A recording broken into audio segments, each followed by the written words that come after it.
This is Erhai Lake, the mother lake for Dali people. For years, the water has been breeding the people living by the lakeside. What happens when a country decides to save a dying lake, no matter the cost? In southwest China, one lake that had been choked by pollution and overwhelmed by out-of-control tourism became the center of one of the most intense environmental cleanups in recent memory. Over 40,000 tons of waste were removed from its waters, and what followed left scientists completely stunned. But this isn't a feel-good fantasy. It's real. And the full story behind it is more complicated and more surprising than you might think. In Yunnan, a province in China's southwest near the border with Myanmar, highland lakes rise and fall with the seasons. One of them once looked like something straight out of a nature film. It's called Erhai Lake. For decades, it was known as a freshwater treasure, clear, deep, and seemingly untouched by time. Erhai stretches across about 97 square miles, nearly the size of Salt Lake City. It sits 6,470 feet above sea level, with the Kangshan Mountains on one side and the ancient city of Dali on the other. To local people, it's much more than just a pretty view. Known as the Mother Lake, Erhai has supported the Bai ethnic minority for generations. They fished its waters, used it for farming, and held community rituals near its shores. Daily life in nearby villages was shaped by the rhythm of the lake. For a long time, that rhythm felt unbreakable, but that changed.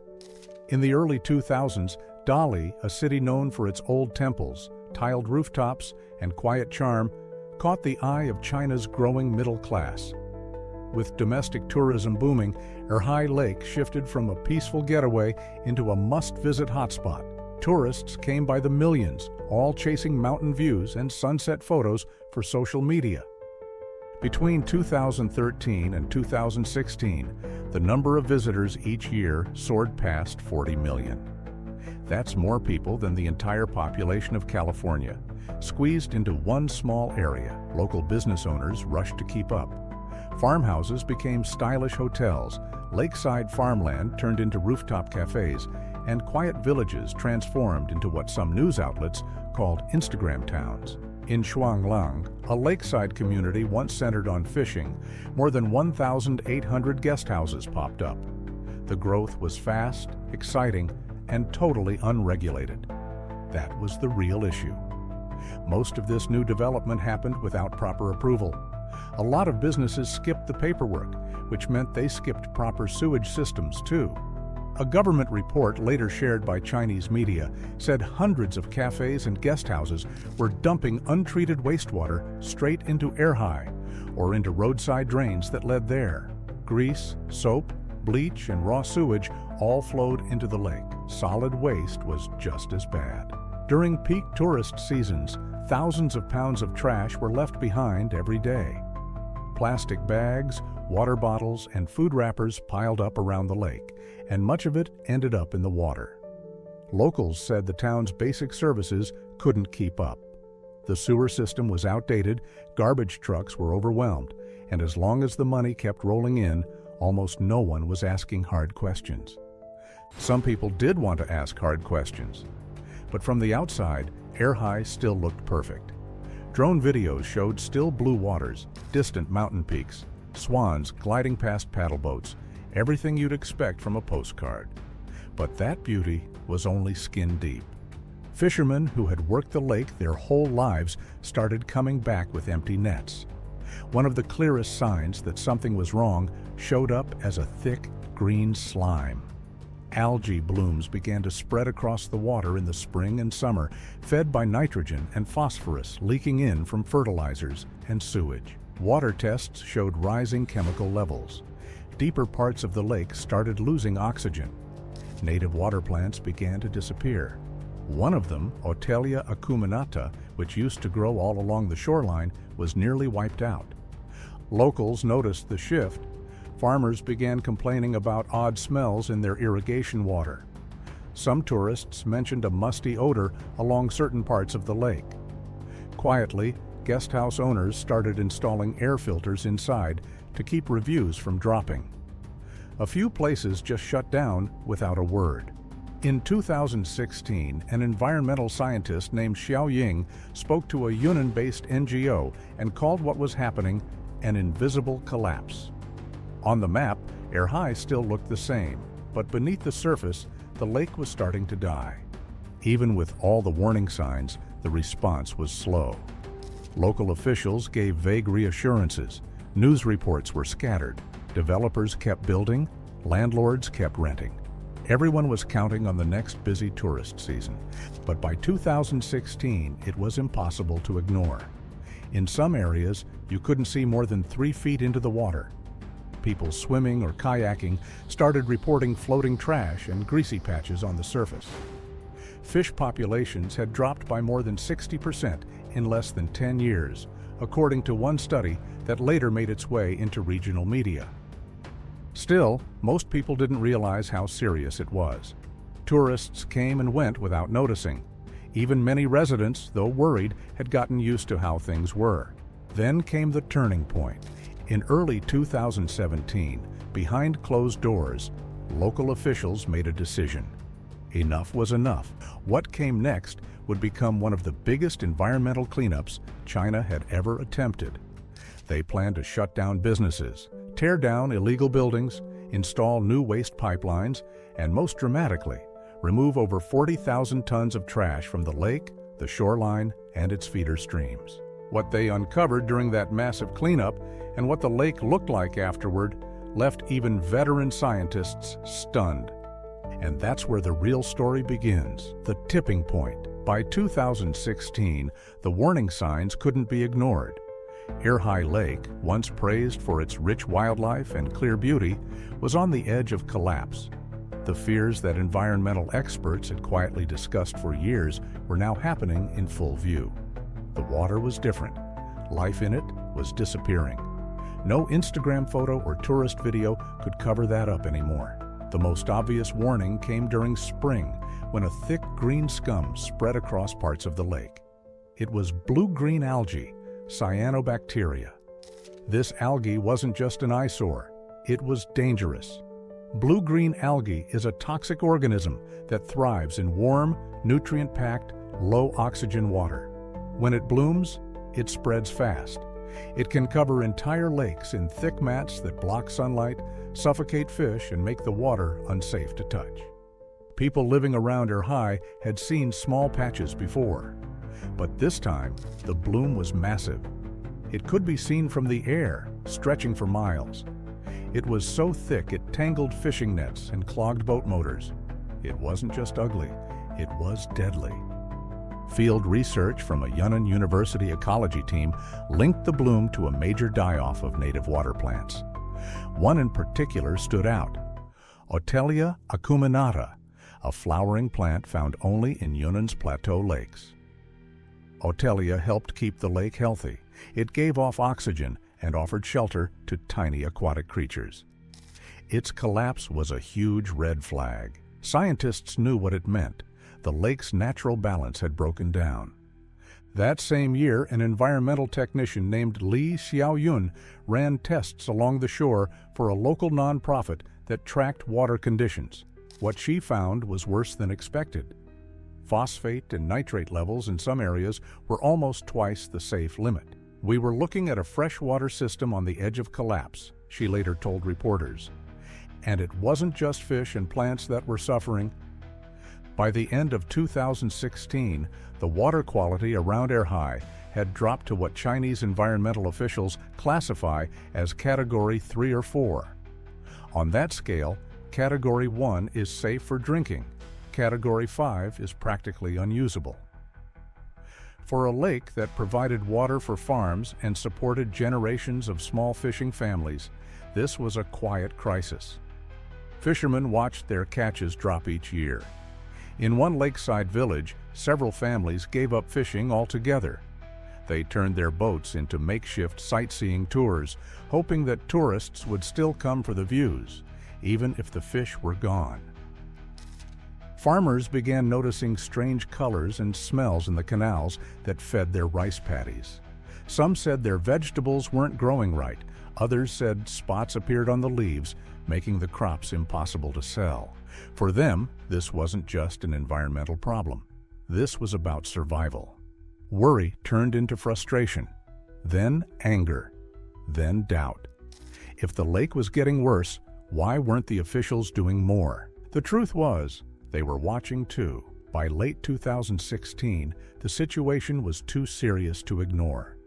An internal memo from Dali's city government, later leaked to the press, revealed that a top-level environmental risk review had warned of long-term threats to the region's economy and stability. Erhai's pollution wasn't just hurting the lake, it was starting to hurt everything around it. Local leaders were feeling pressure from all sides. Tourism investors were nervous about bad press. People living near the lake wanted real answers. And from Beijing, the message was getting clearer. Environmental damage was no longer something to sweep under the rug. So in early 2017, Dali's leaders made a choice. They decided to slam the brakes. On March 1st, 2017, the city government announced one of the toughest environmental crackdowns China had seen in years. This wasn't about small changes. There would be no more patch jobs or half promises. It was time to take control. The entire eastern side of the lake, where most of the unregulated construction had happened, was placed under immediate lockdown. All building activity near the lake was banned. More than 2,400 businesses were ordered to shut down, including guest houses, cafes, bars, and rental homes. There were no exceptions. For some business owners, the news came out of nowhere. Power was cut overnight. Closure notices were stapled to doors early the next morning.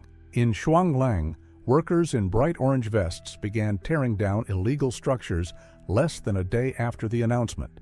The message was clear: stop the damage and stop it fast. To people watching from the outside, the crackdown seemed unreal. One week, lakeside towns were full of life, tourists drinking tea under umbrellas, shops buzzing. The next, the streets were silent. Cafes were gutted. Bulldozers stood where menus used to hang. Locals were stunned. Some welcomed the action, hoping it would finally protect the lake they'd grown up with. Others were crushed. Their entire income had vanished with a single government order. There were no appeals, no extensions. The lake had to come first. Official statements described the closures as part of a long-term plan to bring back the lake's natural balance and protect it for future generations. But the feeling on the ground was uneasy. Not everyone believed the government really had a plan, and nobody knew just how bad things had gotten. That question, how bad, was about to be answered. As the shutdown rolled out, environmental teams were sent all around Erhai Lake. Their mission: measure the damage, collect samples, and pinpoint the worst pollution zones. Eventually, this work would grow into one of the biggest lake restoration projects in China's history. But in those early weeks, the focus was simple: just understand what they were dealing with. One researcher, Chen Rui from Yunnan Normal University, described it like checking on a patient in the ICU. Every river, every stream, every ditch flowing into Erhai was examined. And what they found wasn't just worrying, it was overwhelming. Tons of trash had built up in the lake's feeder streams. Some sewage outlets, hidden under plants or dirt, were still leaking waste. The algae was growing faster, spreading deeper, and showing up earlier in the season than ever before. The Great Purge. When the crackdown hit Erhai Lake in early 2017, most people outside the area had no idea how serious the pollution really was. The business closures and bans on construction were just the beginning.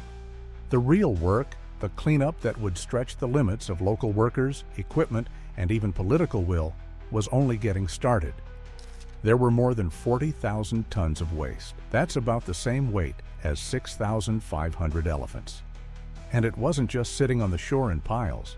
It was buried underwater, tangled in reeds, lodged in stream beds, and rotting inside drainage canals. It had spread everywhere. By the summer of 2017, cleanup teams were working all around Erhai Lake. These weren't just the usual sanitation crews. This was a massive, organized effort with thousands of workers.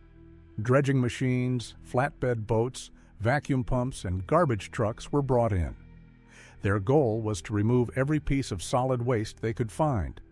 That meant plastic trash, sunken litter, bits of industrial waste, decomposing natural debris, and thick layers of mud filled with phosphorus and nitrates, the chemicals that fed Erhai's worst algae blooms.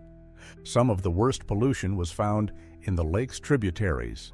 The Luxiang River, which flows into the north side of the lake, was one of the worst areas. Its banks were lined with old dump sites that had been ignored for years. Cleanup crews waded into ankle-deep sludge to start pulling it all out. Workers collected sacks of rotting trash by hand in areas where machines couldn't get through. According to project supervisor Wang Lele, we underestimated how much waste there really was. What we found in the first few weeks shocked even the local engineers. In a later interview, he explained, there were spots where the mud on the lake bottom had turned black from decay. It had no oxygen. It smelled like sulfur. In many of those areas, dredging was the only way forward. Large barges with long mechanical arms were brought in to scrape up the sludge. They lifted out thick layers of sediment mixed with years of pollution and trash. Crews paid special attention to the zones near old guest houses where raw sewage had once been dumped straight into the lake through broken, unused pipes. Within months, dump trucks lined the roads along the lake, carrying load after load of wet sludge to newly built treatment centers just outside Dali. But cleaning up the waste was only one part of the solution. To stop the lake from getting polluted all over again, the city needed more than a few fixes. It needed a total overhaul of its infrastructure. At the heart of this overhaul was a new sewage pipeline, nearly 19 miles long, built to wrap around the entire lake. Think of it like a protective moat, not against invaders, but against human waste. The idea was straightforward: collect every bit of sewage from houses, hotels, and farms before it could ever reach the water. Then send it all to proper treatment plants. To make that work, dozens of pumping stations were built at the lake's low points. These stations captured runoff, gray water, and storm drainage before any of it could slip into Erhai. Entire sections of old piping were dug out and replaced. In some places, whole neighborhoods had to temporarily move out so workers could update the underground systems safely. By late 2018, several wastewater treatment plants had been built or upgraded to handle the new flow. These facilities could treat tens of millions of gallons of water every day. They used a combination of sedimentation tanks, biofiltration systems, and UV lights to remove harmful substances before clean water was released. According to people inside Dali's Environmental Engineering Bureau, this marked a major turning point. For the first time in years, there was a working barrier between daily human life and the lake's fragile ecosystem. But the most forward-thinking part of the restoration plan wasn't about pipes or machines. It was about wetlands. As part of the Erhai Lake Ecological Corridor project, planners began turning hundreds of acres of worn-out shoreline into new wetland zones, some fully man-made, others a mix of natural and restored land. The goal was to filter water before it reached the lake. Here's the thing about wetlands: they're nature's water filters. The plants in them soak up nitrogen, trap sediment, and create vital habitats for birds, fish, and insects. Around Erhai, these new wetlands also helped hold the shoreline in place and slowed the flow of rivers that carried pollutants downstream. In total, nearly 2,000 acres of land around the lake were selected for this transformation. Workers planted native reeds, aquatic grasses, and other plants that thrive on soaking up excess nutrients and cleaning the water naturally. The barbels weren't just surviving, they were multiplying. Somehow, the species had managed to hang on, likely in small, sheltered pockets of the lake where the pollution hadn't hit as hard. And once conditions started to improve, they came back. For the local scientists watching, it felt like seeing a piece of the past come alive again. Then other species returned too: crustaceans, insects, migratory birds. The new wetlands and repaired shoreline quickly became home to a growing number of wild species. Air High was turning into a live example of how nature bounces back when given the chance. No one was more surprised than the researchers who had been warning of collapse just a few years earlier. Environmental scientist Lu Cheng, who'd helped with early water tests during the lake's worst days, admitted the recovery had gone far beyond what he'd imagined. "We thought it would take at least 10 years, Liu said during a 2022 panel talk. But within 3 to 5 years, we were seeing parts of the lake looking almost untouched again. That's remarkable. What really caught people off guard was the speed. Most large lakes that suffer serious pollution recover very slowly, if they recover at all. But with Air High, the data showed steady improvement across the board. Oxygen levels rose, pollution dropped, harmful bacteria declined sharply.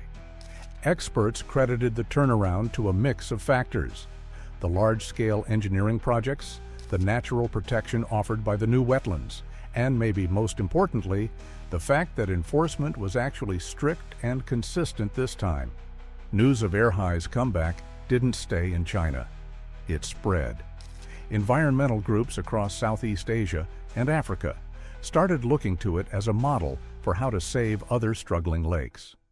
Delegations from countries like Kenya, with its threatened Lake Naivasha, and India, dealing with problems at Lake Vembanad, reached out for advice and support. Policy experts began to talk about Air High not just as an environmental success story, but as proof of what can happen when science, regulation, and real commitment come together. It became a symbol, not just of what had once been lost, but of what could still be saved. And still, the story didn't stop there. The ripple effects, fixing the environment, was a huge win. But for the people living in Dali, another question lingered. Could life go back to normal? Or even get better? Surprisingly, the answer turned out to be yes. And in some cases, much better. After years of shutdowns, inspections, and demolitions, Dali's tourism industry had hit its lowest point. But when news of Air High's recovery began to spread, visitors came back, and quickly. By 2021, the lakeside town of Shuanglang. Shuanglang, once known for chaotic construction, had become a model for regulated ecotourism. Visitor numbers surged, with some estimates putting daily tourist traffic at 15,000 during peak seasons. Local officials set strict new rules. Only businesses with approved sewage and waste systems could open.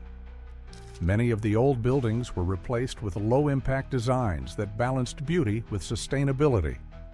In return, visitors got something they hadn't seen in years: clear lake water, fresh air, and a shoreline that looked alive again. New eco-parks and wetlands even became attractions themselves. And the local economy followed. Tourism revenue bounced back. Restaurants reopened. Local craftspeople found new customers. Jobs returned to the lake's edge. Meanwhile, Air High's farming communities saw a quieter but equally meaningful change. Before the cleanup, most farmers grew high-yield crops like garlic and rapeseed. These were profitable but relied on heavy use of pesticides and fertilizer, which drained into the lake's tributaries. After the new environmental rules, those methods didn't work anymore, so farmers switched. They began growing more eco-friendly crops like cherries, blueberries, and low-impact vegetables. These took longer to grow, but sold for more, and drew interest from buyers looking for cleaner, safer food. But maybe the biggest shift wasn't in crops or buildings. It was in how people thought. What once felt like a harsh crackdown now looked like a second chance. Local leaders who were once doubted started gaining respect for planning ahead. Residents who had once resisted the rules now took pride in following them. In classrooms, kids learned about protecting the lake right alongside math and reading. At home, people talked about conservation as something that mattered. The old belief that you had to choose between protecting nature and growing the economy had been proven wrong. And the proof was right in their own backyard. So, what do you think? Should other parts of the world take notes from Air High's story? Let us know in the comments. And if this story moved you, please like, share, and subscribe. Your support helps bring more true stories like this to light.